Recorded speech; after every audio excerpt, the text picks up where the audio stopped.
There's a lot of gurus that would tell you that you should flip houses to make money. I am here to tell you the truth because it's nothing like what you see on HGTV. Usually I come on here and I make fun videos about flipping homes. But this week something happened that caused me to question everything. And I want to share this with you because if you are in a real estate investor journey, you need to hear this. I have flipped 115 homes at this point, and I've sold over 200 homes. And real estate is not what it used to be. I'm going to explain because anyone getting into this business really needs to know what it's like right now to save themselves a lot of time, a lot of trouble, and potentially hundreds of thousands, if not millions of dollars doing this business. About 90 days ago, I bought a abandoned historic home to renovate, and I borrowed money from my investor to do it. And I've been making videos chronologically in the journey because if I don't hit my timeline, my investor told me that he's going to charge me 30%, which turns out to be about $30,000. And I was making fun videos about this. And this week, it didn't go so hot. That's saying something because we've already gotten shut down by the city. We've already gone over budget about 30%. We've already gotten the investor calling wanting his money back. So all these problems have been happening week over week, but this one really took the cake this week. And I think it's something that everyone should talk about. I think it's something that we should talk about so everyone should know and know what to expect getting into this business.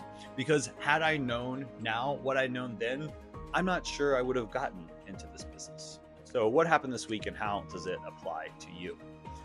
2 days ago, I was trying to relax. It'd been a really tough week. So I had put some laundry on and started to clean and mop. And I get a call from the crew leader. Now, the crew leader is not the same guy as the construction manager. The construction manager is running all my crews on all of my different houses. And the crew leader said, I haven't been paid in weeks. And I was like, that's impossible because I literally just paid about 4 hours ago another draw to our project manager. And he said, no, I haven't been paid in weeks. And I was like, well, how behind are you? And he said, I'm behind about $30,000. And I was like, well, that's not good because I've paid all that money. We have contracts for everything we do. And I pay absolutely like within 24 to 48 hours of the draw being submitted to me. We do an initial draw, a middle draw, and an end draw. Pretty much how construction works. That's how you do it if you're in real estate investing. So he hadn't gotten anything but the initial draw, and we are almost damn near close to the end of this project. So I called the project manager, and he said that he doesn't know what we're talking about, and that he's been paying all the money to the crews, and that he needs more money. Actually, I'm glad I called because he needs more money because the crews need more money to keep on going. But what he didn't tell me, and what I found out from someone else, is that the crews have not been paid. So he's been taking the money and not giving it to the crews. So the crews are threatening to walk off. How is this important to you? And why do I even mention this story? Well, because I sat down yesterday and really thought about, is this even worth it? There's a lot of gurus that would tell you that you should flip houses to make money. And I am here to tell you the truth because it's nothing like what you see on HGTV or any sort of renovation show. It is a very dramatic process. I have flipped 115 homes, 116 next week once this one gets finished. Pretty much 95% of them has some sort of massive issue that is an argument or a potential lawsuit or some sort of relationship gets damaged. Either that is the relationship with your partner, either that's your relationship with your construction crews or the city or your investors. Something is going to go wrong and something's going to go massively wrong. When you're working with a couple $100 in a business, it's no problem to pay someone back. But when you're working with large amounts of cash and large amounts of money, it's very, very hard to give people their money back very quickly. So that causes a lot of issues because any kind of spat or disagreement, you can't just pay someone off and tell them to go away very quickly. So you have to be really careful and you have to really dial in your numbers. And this is what I did wrong in this business for the first couple of years. I didn't have my numbers dialed in. The problem with that, though, is that it was an upwards real estate market. So because it was an upwards real estate market, all those kind of errors got brushed over because the market was so hot. So you didn't have to have a great dialed in rehab budget. You could mess up on your comps. You could mess up on your material costs, and you'd still be okay at the end of the day because buyers were paying 10, 15%, 20% sometimes over asking price. And homes sold really quickly. So when homes are not selling as quickly anymore, this makes for a very tricky time to be in this business. So that's number one. Number two, and this is something that you really need to know before you get into it, is that a small mistake can compound to thousands of dollars, tens of thousands of dollars, or even hundreds of thousands of dollars. If you get shut down by the city, even for a month, it can put you behind where you do not hit your timelines for the rest of the project, and you can get yourself absolutely totally screwed. Number three, you should go into this business expecting everything to go wrong, and you should have contingency plans in place. Now, not so much that you absolutely stop yourself by paralysis analysis, but just enough that you at least have a plan B or plan C. And I say that because one of the houses that I lost about $250,000 on, I didn't have my plan B. I kind of generally had a plan B, but I probably needed a plan C. So when I was doing this house, some things went wrong. The city shut us down. I ran out of money, actually. And that was pretty much my plan B, is just if I would get shut down by the city, I would just pay for it and just keep on letting the construction bills pile up, and I would pay them because I thought I had money. But when I ran out of money and got shut down by the city, then I needed a plan C, and I didn't have one. And that's really bad, because when you do not have your plans laid out and your contingency plans laid out, you're at the whim of the market. And that is a terrible, terrible place to be in. If I were to have done it again, I would have had these plans laid out, whereas I could have acted fast. When you don't act fast in this business, things really pile up. Your holding cost piles up, your frustration piles up, your ability to get hit by the city or to have something go wrong pile up. The more time you hold a house, the worse it is for the most part. So you really want to be in and out. And if you don't have your contingency and your plans in place, you're going to be holding on to that asset for a lot longer than you think that you're going to. And that's going to really mess up your numbers. Which brings me to another great thing that you really need in this business. And you need to have enough liquidity to carry yourself through almost twice as long as what you think you need to. A lot of people will come in and say, this will take 6 months, but it ends up taking a year or a year plus, and they run out of cash and they run out of liquidity. And when they do, they're at the victim of everyone else. You do not want to be in the non-power position when you have a large asset that takes money every month. You have to pay those checks every month, and you do not want to be in that position. You want to have way more liquidity than you think you need, and you want to be in the power position. So the house that I lost like $250,000 on, I had to sell it. So when the offers were coming in, they weren't great offers, and so I had to take one. Had I had enough liquidity, I would have, of course, waited. And if I just waited a month or two, then I'm sure a buyer would have come along and maybe even paid 5 to 10% more, right? So how did I deal with this situation this weekend? Well, I thought long and hard about it, and I am setting us all down into a meeting on Monday or Tuesday, and I'm going to say, hey, I want to know exactly how much everyone is making from this project, because a contractor or subcontractor will charge you, and then they'll be responsible for paying their people. But when they don't pay their people, which happens all the time, as I just got reminded, then it's going to be a huge problem, not only for those people, but also for you.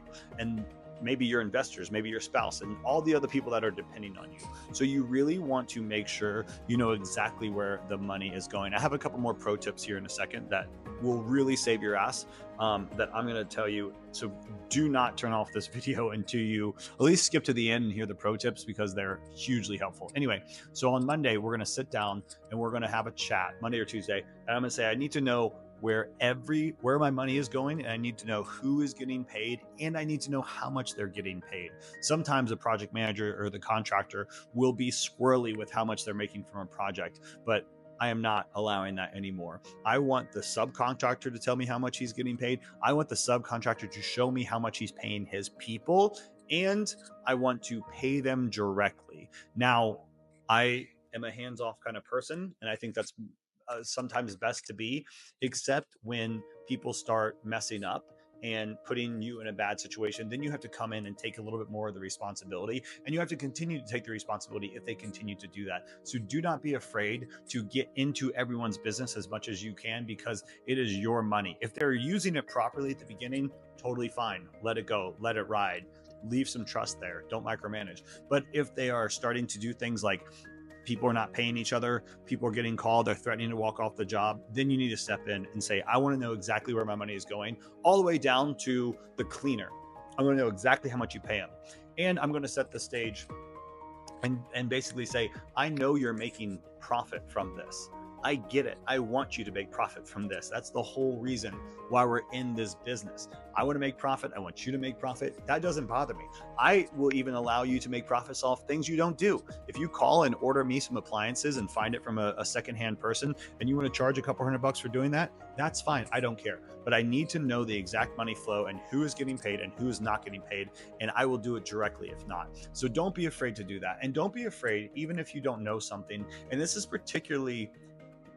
is a hard thing to learn in the renovation space, because there's a lot of it that you won't know. You won't know how to drywall properly. You won't know all the electrical circuits and where they go and how to do it. So it almost feels like you're going to a mechanic, and when you don't know things, you're way more liable to get screwed, and you feel like you're being taken advantage of. So just because you feel like you're taken advantage of, sometimes people just sit and listen, and they will just let someone kind of explain things, and they'll be afraid to speak up. Don't be afraid to speak up. Say, explain this to me.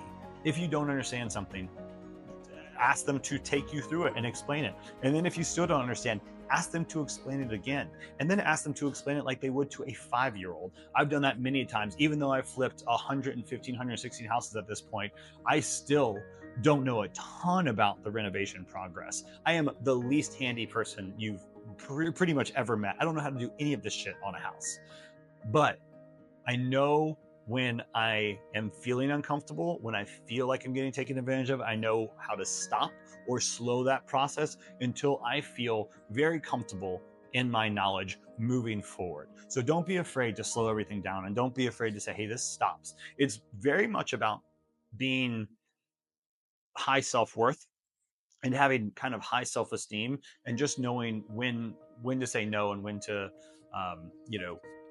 stop if you're not feeling comfortable.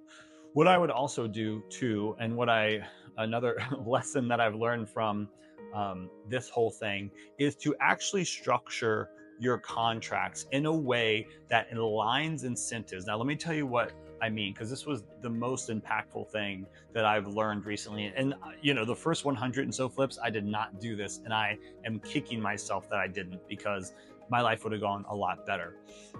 If you are renovating a house, you need to know your timelines, because you have carrying costs, you have investor payback, you have utilities, you have all these bills that pop up every month. So if the construction crew is going over by a month or 6 months, that's going to directly and negatively affect your bank account and your bottom line and your profit. And that is unacceptable. So what you want to do is you want to align the incentives. If something is going to hurt you financially, you want it to hurt someone else financially too that's causing that. Let me give you an example. Like I said, if the construction crews are taking a week or two longer than they're supposed to, that's going to accrue mortgage costs and carrying costs and utilities for you. So you want to put in the contract that every day over the time that you agreed on that the project is not completed, they're getting a penalty. Now, depending on the size of the project, I do $50 to $200, but that has been huge, because then you don't have to deal with all the stress and frustration. You'll still be a little frustrated, but you don't have to sit there and micromanage people and tell them to go faster and do all that. You basically say, Take it or leave it. Take your time. Take 6 more months. I don't give a shit, because every day I am taking $100 off of your final draw. And that is something that if you just talk to people about that in the beginning, it would be totally fine. I have a friend that I was looking at his house flip the other day, and he said to me, well, we actually kind of lost it the other day because things weren't in place, and they told us, lighting was going to be in place. And he's like, but they're our friends, so it's kind of hard to say. And I said, you know what, next time do this, put into the contract that every day over their allotted days, then they get a penalty too. That way it takes all the pressure off you. You can still come in and be like, I'm sorry, we were clear about this in the beginning, I'm just going to have to do what we did in the contract. It's only fair. So that's a good one.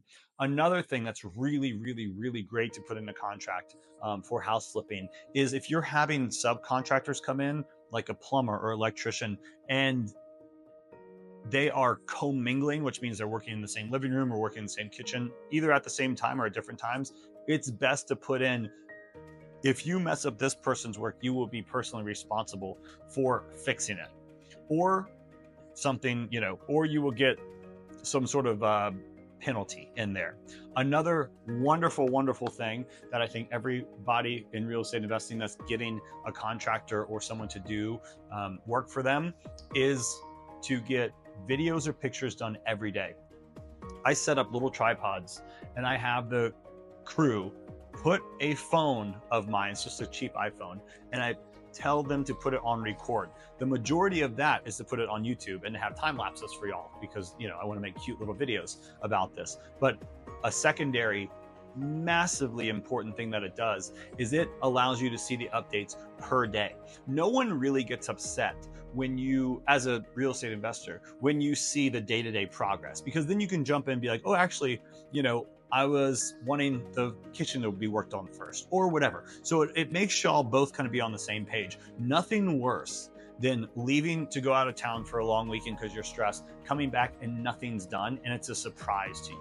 So somehow having it recorded, either a Nest Cam, something on the inside or outside, so you know when people are there, when they're not there, who's doing what, when they're doing it, is a brilliant, brilliant, brilliant thing. And it'll also help you from any kind of liability issues that you might encounter, because this is a very litigious business and people are happy to sue, especially because a lot of times you're working with people that don't have a ton of money. And this is going to sound awful, but people that don't have a lot of money, when they sometimes think you have a lot of money because you're spending tens of thousands of dollars or $100,000 on this house flip, they maybe might see you as an easy target to get money. Or at least if they hired a lawyer, they can at least get a couple bucks out of you and settle. That is not what you want. So just make sure that everything is recorded, everything is filmed, because if something litigious does happen, you have these records and receipts and say, hey, look, all of this is here. Another thing which is great to do is not pay in cash. I've done that many a times. Do not pay in cash. You need a receipt of everything. You need to have all your accounting dialed in, because accounting is going to be absolutely fucking terrible in house flips. The accounting is insane. Especially we did 12. No, that's not true. We did 6 concurrently, 6 to 7 at a time last quarter, and we completed 12. But concurrently we were doing 6 to 7, and the accounting for there is absolutely atrocious, because they would call and they would say, hey, we're getting screws for this house, but we need appliances for this house, we need paint for this house and paint for this house, and they'd put it all in the same Lowe's order. Because if they didn't put it on the same Lowe's order, we're not going to hit our threshold of spending like $1,000 a purchase and getting our discount. So it had to go all in together, but it was incredibly frustrating. And that is a journey in and of itself. Another thing, a lot of people get into this business because they think that they're good designers, or they have a pretty aesthetic, or they are very good at, decorating. That is not a translatable skill for the most part. That is probably about 20% of it. But really, 50% of it is if you buy the house properly at the right price. The other 20% would be the decorating. The other 30% is going to be the construction management. And I would probably say the decorating is probably less than 10%. I said 20%, but I think that's I think that's too high. I think less than 10% is probably appropriate for the decorating, maybe 15, because the construction management is so much more important and the buy side is so much more important too. All these things I coach students about, and I have about 4 or 5 people I'm actively coaching, and it's super fun because those guys who are younger than me and those one girl who are younger than me can get these lessons that I had to learn by losing hundreds of thousands of dollars, so they won't have to lose it too. And I think another thing that's really important to know about this business is you don't want to do this alone. Now, that doesn't mean you have to have a partner, but it does mean you have to have some like-minded individuals, because it is hard as shit. And not only is it hard, it's long. It sounds a little sexual, but it's long and hard, which is always the scary ones. But seriously, I have a house flipper friend who told me he's been doing it at a very high level for years and years and years. And his father did it and his grandfather did it. And he told me, he's like, listen, at this point in the project, which is usually around 65 to 70% done, he's like, I am miserable. I never want to do it again. I'm just so over it. He's like, but then it's done. Then I take some time to recharge. Then I jump back in. I think that's a pretty good structure, but just know that you need to have some like-minded individuals around you. So if you're like a husband and your daughter or your wife doesn't want to do it, I would seriously consider not doing it until she's on board fully mentally and emotionally, and vice versa. If you're a wife that wants to do it, I would highly encourage you to make sure your husband is on board before you do it. You do not want to rope someone into it and push someone into this, because it takes so long and it hits you on every single thing. Like, house flipping will challenge you in every single way possible. It'll challenge your patience. It'll challenge your right brain math skills. It'll challenge your left brain creativity. It'll challenge your management style. It'll challenge your boundaries. It'll challenge your willingness to continue things. It's almost like you're starting a business. So every time you are buying a house, think of it as starting a business, and not in like a fun way. I'm going to hang the open sign on the door and bake some brownies. Think about it in like a shitty way. Like, I'm going to be borrowing hundreds of thousands of dollars for something that might not turn out well. So just make sure you frame that. Not to scare you, but I will say all those things are super, super important. I do want you to know what you're getting into. If you hear that and you're afraid to move forward in this business because of the things I say, don't be. Just change your mindset and then call someone like me as a coach, or reach out to some friends or something, and just make sure you have a good circle around you, because it's going to get tough. So make sure, since you know it's going to get really, really tough, I just don't think people know how tough it's going to get. If you know it's going to get really tough, just make sure prior to the start of that, you have a really good support group and a support network. I do coaching by the hour, which means if you're halfway through a project and you've never talked to me before and you need just someone to kind of bounce some things back and forth, or you need like a mindset reframe, you can just call then, right? And it's not like an ongoing coaches thing. It's really kind of a la carte as you need it, which is how I utilize my own network too. I call them when I need them for things. And, sometimes it's 4 hours that I need to talk to them about something to help get out of my mindset. But that's another thing too, that I wish I would have had, is a better group for my mindset. Because when I did lose, $250,000 on that house flip, the problem with that is I stopped house flipping for a year, right? And that's a huge problem. If this is your business and you want to do it and you're passionate about it, you don't want to take a huge L and then sideline yourself. You want to take a huge L, take literally 1 second to breathe, take a knee for 1 second, then you want to get back up and do it. Because I guarantee you, in that year that I took off to go to Mexico to lick my wounds, I could have absolutely made that back, plus some. So even having a good network that helps you get back up after you do take an L is super, super valuable and super important. Anyway, ask any questions you have in here. I had a little bit of like a mental, like, oh shit, what am I even doing? I don't even want to do this business anymore. But today it's better. We're going to get things back on track. And I'm being super authentic, because this is this challenge I go through, and I've done this a shit ton of times, and it gets easier in a lot of ways, but it also is surprisingly a challenge. Every one you do, even after you're an expert, it's still a challenge every one you do. I swear, it's the craziest damn thing in the world, but it does keep it engaging and entertaining. It's like this Rubik's Cube that has some money on the other side of solving it. So good luck with everything. Ask any questions that you have. Hope this didn't stress you out or kind of make you too, oh, I don't want to do this. And follow along with the chronicles of the journey of flipping this historic home. It's a good way to see the start to finish process of flipping a house, what to expect. It's a little bit more on the entertainment side, but it's fun to watch. And then you will start to kind of see how this really goes and some of the stakes. So I'll link that right there. Mwah.